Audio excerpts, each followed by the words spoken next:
محبوب ہر عطا کا تذکرہ، زلفوں کا، مسکرانے کا، خاموشی کا، لیٹنے کا، بیٹھنے کا، سجدوں کا، عبادت کا، ازواج کا، امہات المومنین کا، اصحاب کا، آل کا، پوری امت کا، یہاں کا وہاں کا سب کچھ قرآن میں لکھا ہوا ہے۔ فرمایا اپنا کہ لال آگئے دنیا کے اندر حسن و جمال لے کے آئے۔ ایسے کائنات میں کسی نے دیکھا؟ میں نے الحمدللہ کئی مرتبہ زیارت کی ہے شکر مولا کا، لیکن وہ تو خواب ہو جاتا ہے جنہوں نے یہ آنکھوں سے دیکھا۔ کتنے کو یقین ہو گئے ساری دنیا کے ولی، غوث، قطب، ابدال، امام، میں اس بلال کالے کی جوتیوں کی خاک میں قربان کرتا ہوں جنہوں نے اپنا کے لال کا دیدار کیا ہے۔ وہ کعبے کے دروازے بھی اپنا کے لال چڑھے ٹھہری ہیں، ادھر بھی اصحاب پیغمبر، ادھر بھی اصحاب پیغمبر، سامنے بھی اصحاب پیغمبر۔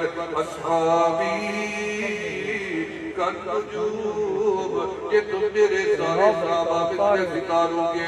اللہ نے فرمایا میرا محبوب آپ انفرادی میں رب بھی انفرادی۔ سبحان اللہ، سبحان اللہ۔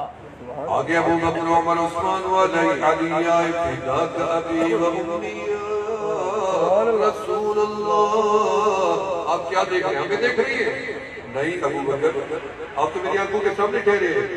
عمر آپ بھی ٹھہری ہیں، عثمان آپ بھی، علی آپ بھی، پھر کملی والا آپ کی نگاہیں کس کو تلاش کر رہی ہیں؟ وہ کون کوئی خطیب ہوگا جس کو نگاہ نبوت تلاش کر رہی ہے؟ فرمایا میں آج اپنے کالے بلال کو ڈھونڈ رہا ہوں، میرے بلال کو لایا جائے۔ بلال یہی دروازہ تھا جس کی چوکٹ پہ تجھے لٹایا ہوا تھا۔